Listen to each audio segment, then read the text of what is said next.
Welcome, dear learners. Today we are going to discuss the theories of human population growth.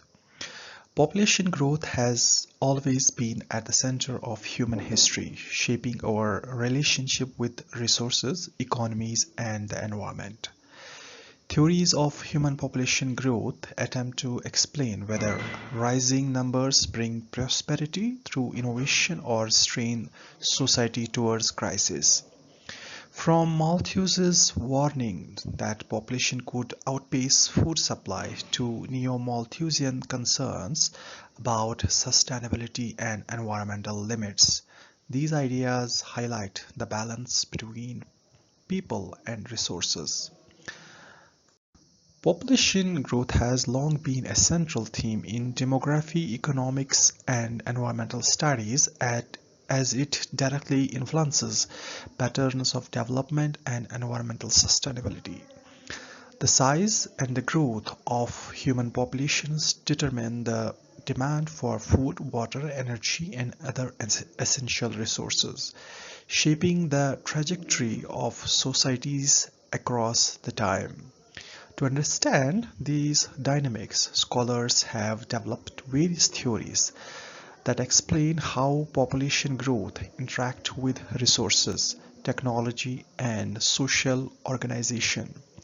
These theories not only provide insights into historical trends but also guide present-day debates on poverty, resource scarcity, climate change, and pursuit of sustainable development.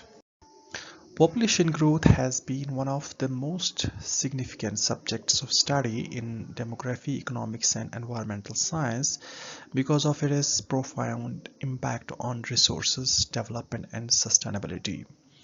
Over time, scholars have proposed different theories to explain how human numbers interact with food supply, technology, and societal structures. The major theories include the Malthusian Theory, which emphasizes the imbalance between food and population growth, and the Neo-Malthusian Theory, which extended these concerns to environmental sustainability. Other influential perspectives are optimum theory of population, the demographic transition theory, and the Marxian theory of population, along with modern approach such as Boserup's theory, carrying capacity models, and sustainable development framework. The Malthusian theory of population growth, proposed by Thomas Robert Malthus in 1798, is one of the earliest and most influential explanations of the population-resource relationship. Malthus argued that while human populations tend to grow geometrically, that is 2, 4, 8, 16, so on, and food supply can only increase arithmetically, that is 2, 4, 6, 8, so on.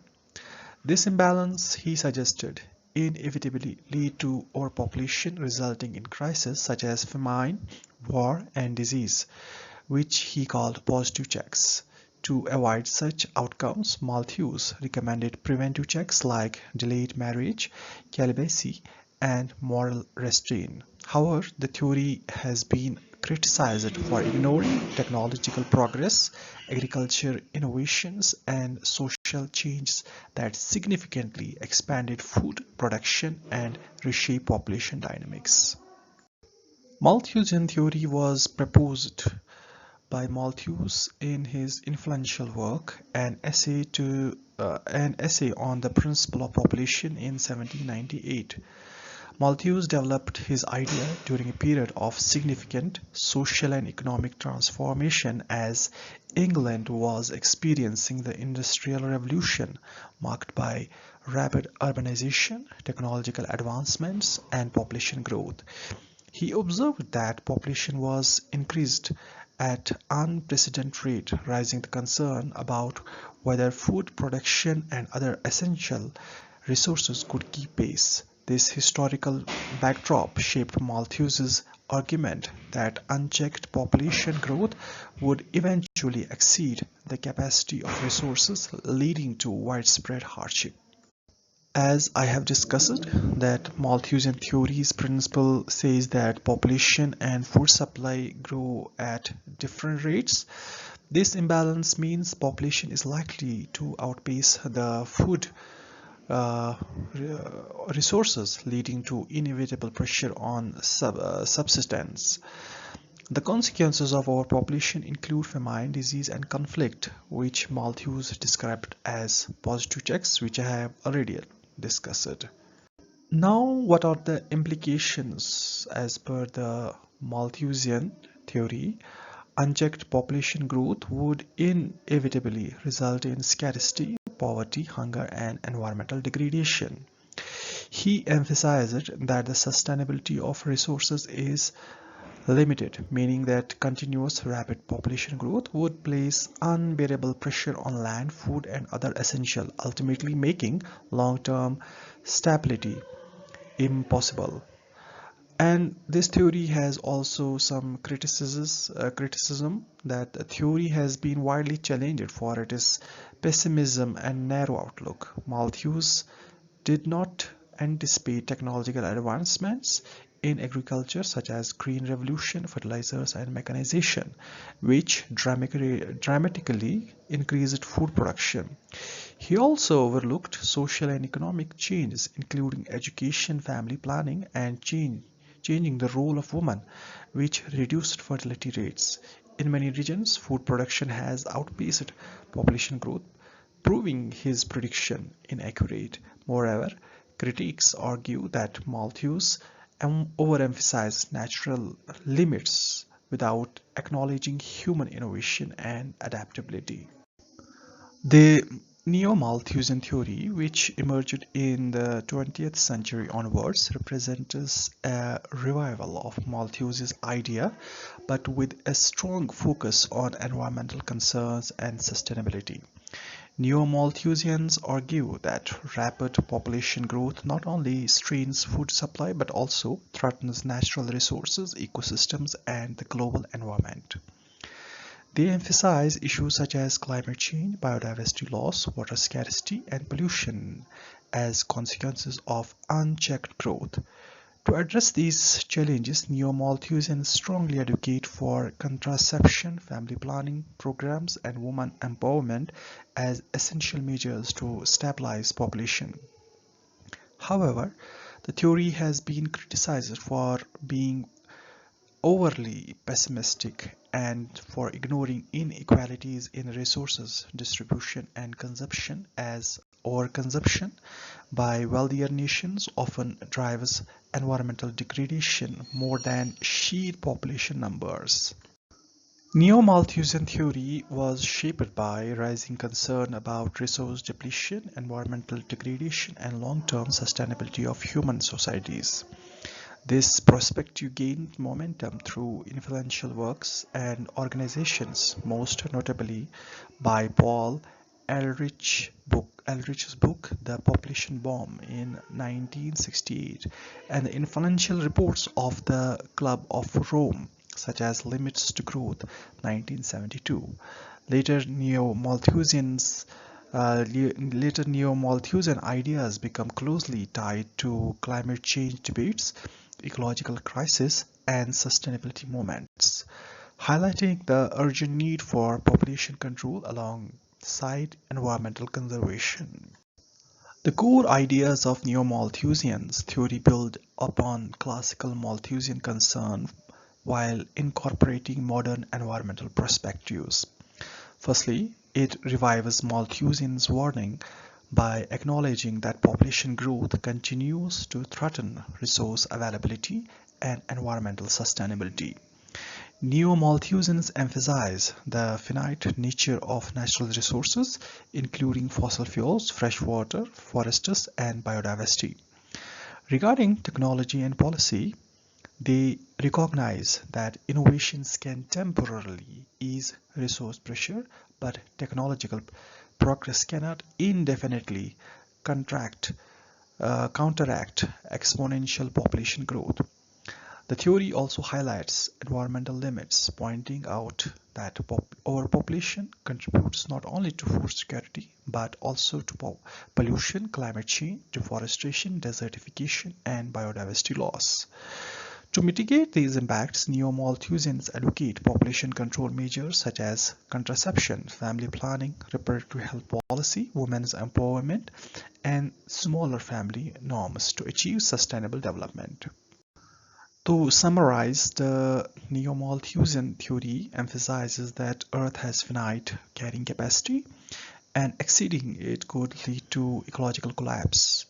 It highlights the population-resource environment nexus, showing how rapid population growth drives overconsumption of resources and contributes to global environment crisis.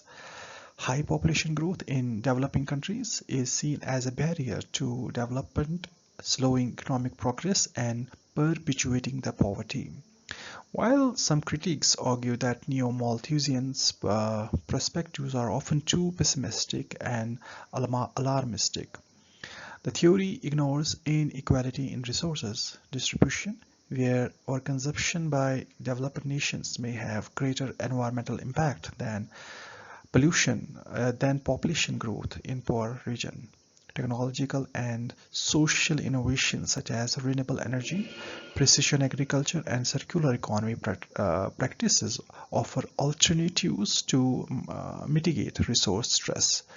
Additionally, poverty, governance issues, and mismanagement, not just population growth, are the key drivers of scarcity and environmental degradation. In the list, we have the third kind of population theory, that is optimum theory of population, which was proposed or developed by Edwin Cannon in 1924. This theory focuses on identifying the ideal population size that maximizes the country's economic welfare. According to the theory, a population that is too small leads to underutilized resources and lower productivity, while a population that is too large places excessive pressure on resources, reducing per capita income and overall welfare. The optimum population is therefore the size at which per capita income and societal well-being are maximized. Compared to Malthusian perspective, this approach is more balanced as it considers economic efficiency and productivity alongside of population dynamics. The fourth theory is demographic transition theory proposed by Frank W. Nordstein, 1945, which explains population growth in relation to economic and social development. The theory describes 5 stages of population change, that is, high stationary, in which high birth rates and high death rates result in stable and small population. Early expanding, that is, high birth rates and declining death rates, leads to rapid population growth. And third one is late expanding, that is, declining birth rates with low death rates slow the population growth. Low stationary, that means both birth and death rates are low, leading to stable population. And at last, declining, very low birth rates falling below death rates cause population decline. This theory is useful for explaining population patterns in both developed and developing countries, showing how demographic trends change with society's progress economically and socially. The Marxian theory of population is based on Karl Marx's critique of Malthus. Marx argued that population growth itself is not the cause of poverty, rather poverty results from capitalism and unequal distribution of resources. Overpopulation in this view occurs when the supply of labor exceeds the demand in capitalistic economies, leading to unemployment and social inequality. The proposed solution emphasizes social justice, equitable distribution of wealth, and restructuring the economy system to ensure that resources are fairly shared. Critics, however, argue that the theory overemphasizes economic structures and tend to ignore demographic realities such as fertility trends and population pressures. Boserup's theory proposed by Esther Boserup in 1965 presents a perspective opposite to Malthusian thinking. While Malthus warned that population growth strains resources, Boserup argued that population growth stimulates innovation and technological development. As the population rises, increasing pressure on land and resources drive agriculture intensification, improved farming techniques, and technological advance, supporting the idea that necessity drives invention. This theory emphasizes human adaptability and the capacity to overcome resource limitation. However, it is criticized for not being universally applicable, particularly in the region where resources are extremely scarce or environmental conditions limit innovation. The modern perspectives on population growth focuses on ecological limits and sustainable development. Population size is evaluated in terms of carrying capacity, which represents the number of people Earth can support without degrading the natural resources. The I is equivalent to PAT model, that is impact is equivalent to population multiplied by affluence multiplied by technology. Illustrates the environmental impact depends not only on population but also on consumption pattern and technological practices. These approaches emphasize the sustainable resource use, equitable distribution, and technological innovations are critical for balancing human needs with ecological health. Modern population theories are closely linked with the sustainable development goals and global efforts to ensure a sustainable future for all. We have discussed many kinds of population growth theories, and this particular slide gives a comparative overview of various theories. For example, Malthusian theories. Core idea is population outpaces food that increases the crisis while it ignores technological innovation. Neo-Malthusians that overpopulation threatens environment resources, just too pessimistic and ignores inequality. While optimum theory, this ideal population maximizes the welfare, but hard to calculate optimum. Then demographic transition theory changes flow development. This is critique is that this theory is not universal. Then Marxian theory, poverty from capitalism, not from population. It neglects the demographic pressure. Boserup's theory says that population drives innovation but limits the applicability where the resources are less. And modern ecological theory focuses on sustainability and carrying capacity, but still it is in debate and depends on the technology and equity. So this was all about the theories of the population growth in humans. I hope you like the lecture. Thank you for watching.